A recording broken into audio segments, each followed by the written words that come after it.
Folks, I want to take this opportunity to welcome you to Glocal Leadership Perspective. This is a platform where we take time to look at leadership issues and try to dissect them, analyze them, and bring to your attention in a manner that is palatable and hopefully use such information in a way that it can help to form you, to build you, and probably to inform your decisions. And for this reason, that's why, again, today I would want to discuss an issue that touches around what is at my heart and what forms the, the professionalism that I have done from childhood. I want to talk about the reasons, and I know there are many reasons,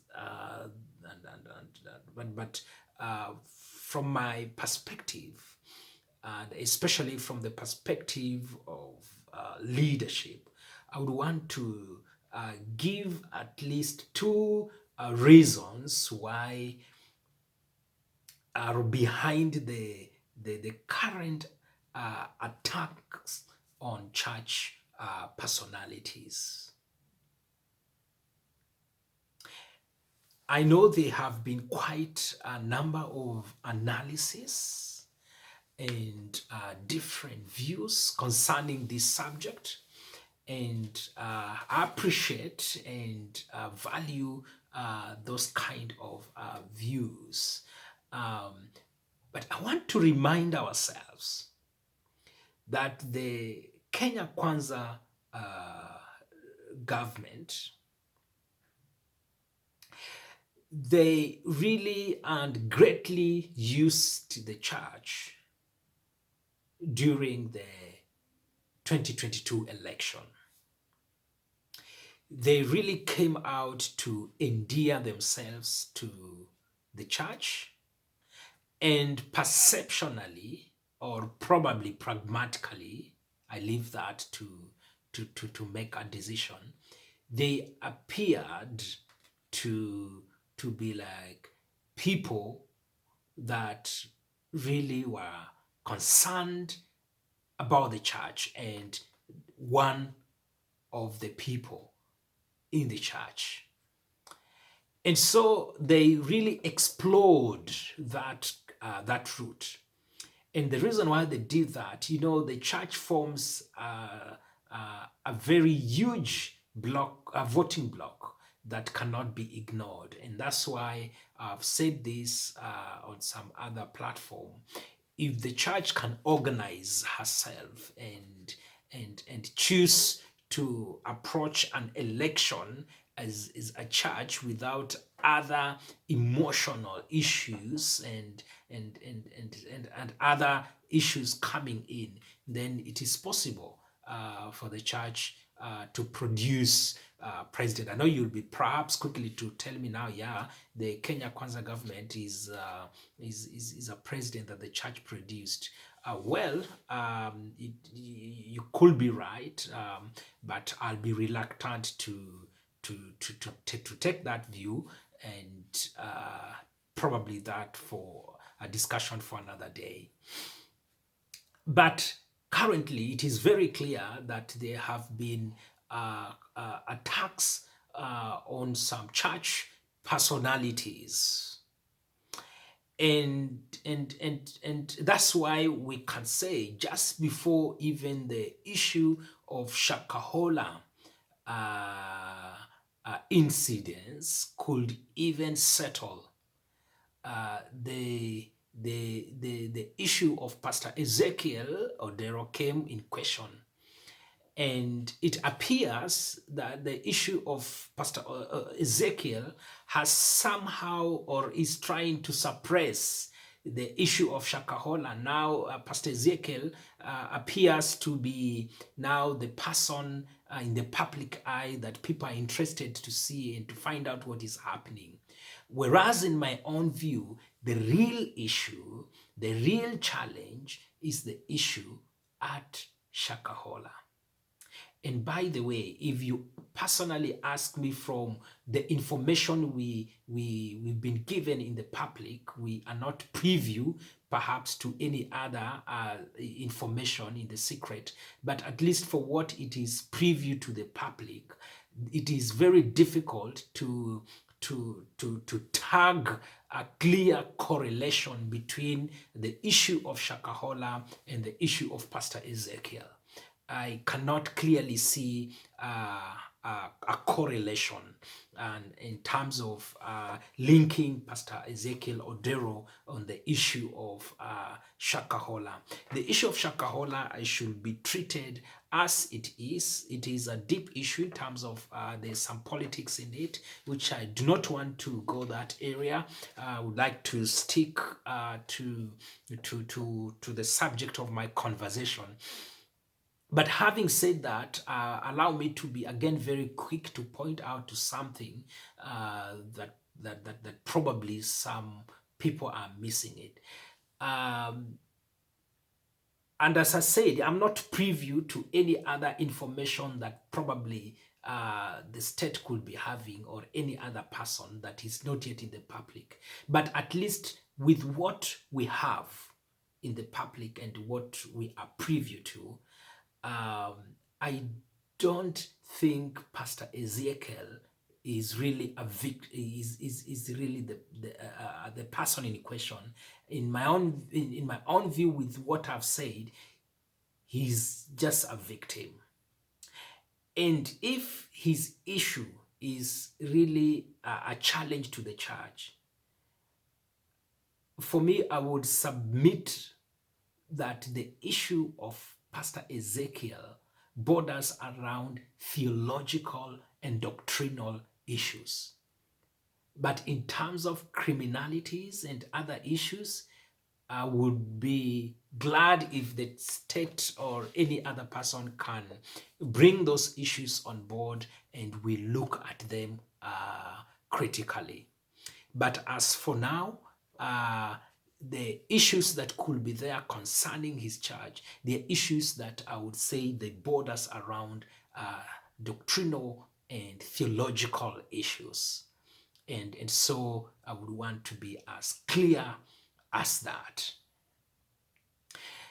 And probably for you to find out how that finds us, probably if you can go to one of my other channels on the if you can go and check Reverend Omari Juma YouTube, you can see some of the sermons I've delivered in church. They talk about or they addresses some of those issues, especially a series I did on 1 John, 2 John, 3 John, and also to Titus addresses that issue. And so, this means that there are reasons really behind this kind of attacks. From closing the church, closing the accounts, and other people, and other many things around it. And so, let me just be very brief and straight to the point. Why these attacks? One, these attacks, in my own view, as for sure many have brought out the issue, these borders around taxation. These borders around taxation. Why taxation? Taxation because the state, as indeed it appears currently, they would want to explore means in which and places where they can really get money in order to run the government. And that is in order because government need to run, and one of the things that serves the government is taxation. But again, this taxation need to be reasonable. And where the church is concerned, I think it is one area that the government might have discovered it has the potential of of giving them a substantive amount that could help them in one or two areas. By the way, this does not mean that the church has not always been taxed. Uh, we register churches under societies, and we do returns annually. The annual returns we do, we just don't fill papers and give. There's a fee that we pay when we do the returns. Number two, most of the churches they have many other programs, many other social activities. Talk of schools, talk of hospitals, talk of businesses. Now, these businesses, these initiatives, they belong to churches, and so they pay. If it is, for example, a school, they will pay their taxes as they ought to pay. The only difference there is that probably the school belongs to the church, and the church is the sponsor of the school, but the management of the school will comply with the rules of taxation, and they will play their part. So I don't think that the church has not been paying tax. The church has been paying. The church has been compliant. And if they feel that not everybody is complying, then that's a different issue from really exploring this area with the view of wanting to ensure that they either increase on taxation and make it more complex. Then that's another conversation.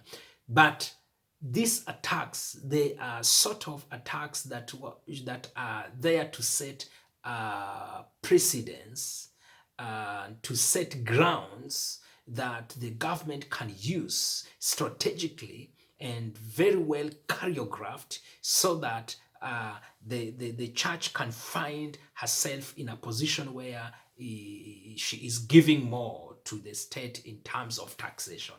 And for me, I think this is one of the reasons. It will be difficult for them just to come up and say, the church, you need to increase your taxation and do this, because they fear that it may not work for them. So the best way is to create or look for even genuine situations and magnify them, take advantage on them, so as in the public eye, people will see indeed even what they did in terms of taxation. Yeah, it makes sense.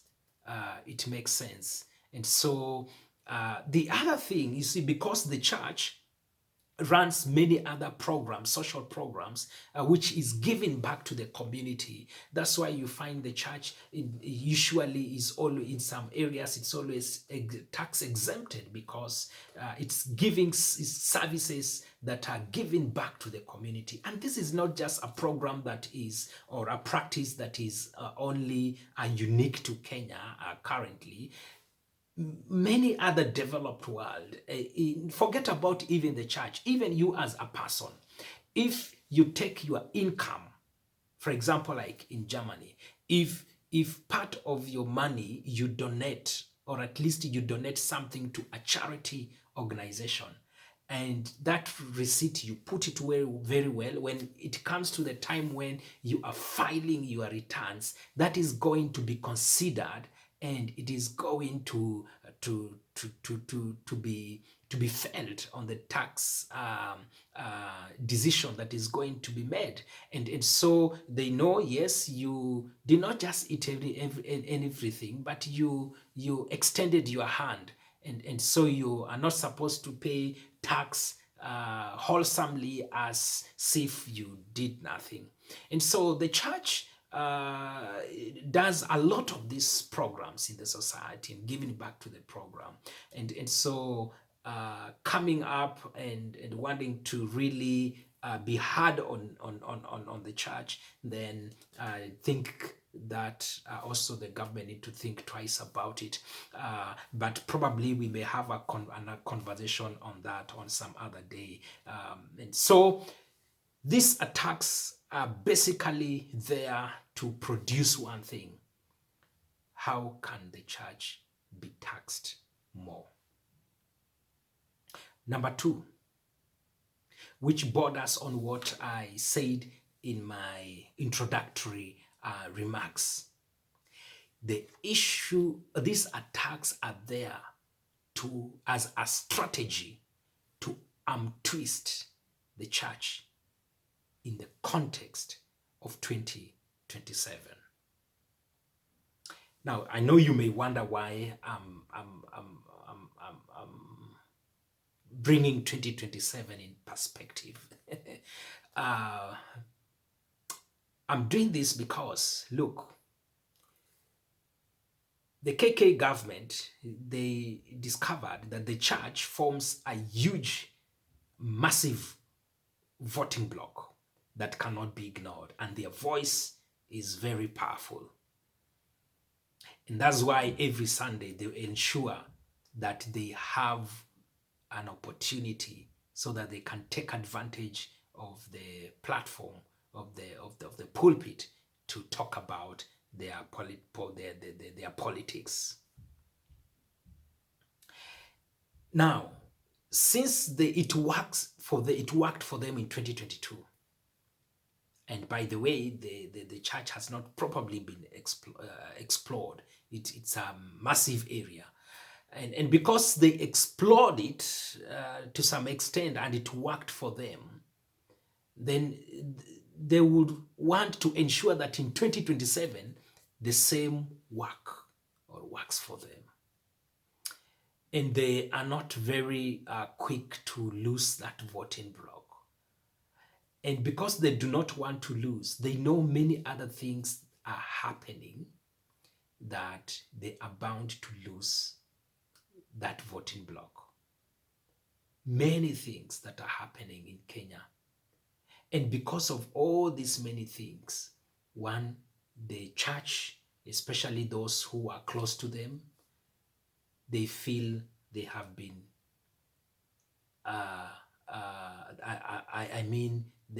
their kind of arrangement and agreement they had with them has not been honored. And they also feel they were taken for a ride. They were used and now being dumped. And so because of such reasons, the Kenya Kwanza government with their leadership, they know very well it will be very difficult at least to convince this voting bloc called church, especially the section that they had convinced to really back them up. It will be a mountain that they will need enough muscles to climb. And so for that reason, the best thing to do is think of how can we ensure that this voting bloc remains with us. Let us twist them.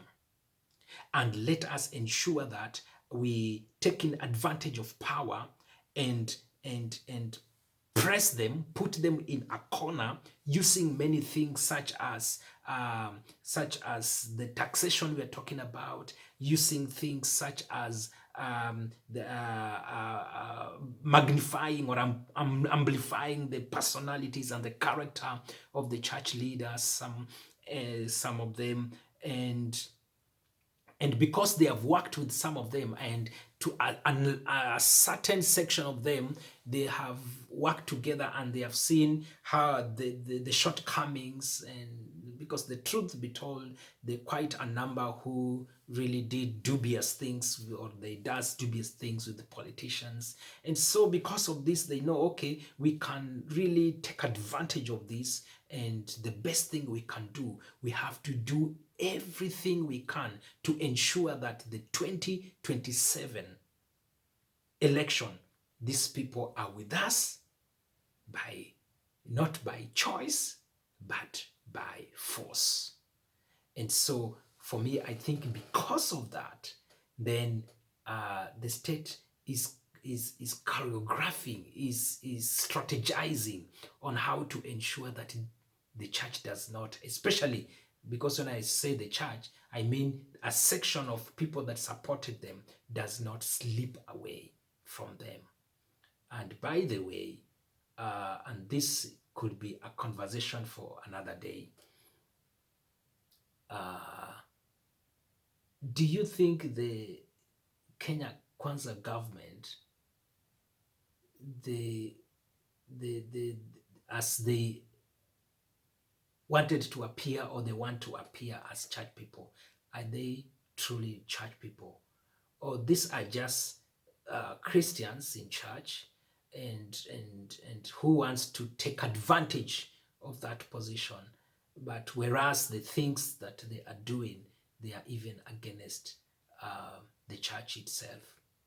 By the way, personally, I think if they are, and that's why actually I told people in a certain conversation, if the church is not careful, the person who is going to inflict the church and to cause pain is going to be this government, not any other government. And this will be very evident, especially when they realize that now a section of these churches that supported them, they do not want to hear about them, neither support them anymore. Remember, they have been giving them money. Remember, some of them, they have been bribing them, unfortunately. And so some of these things will come to haunt them and to haunt some of these church personalities. And so for me, I think those are majorly the two reasons why the attacks on some of the church personalities. Issue concerning taxation that is being choreographed, and secondly, a strategy to twist the church, especially those that stood with them to ensure that 2027 they are with them, not by choice, but by force. The King bless you.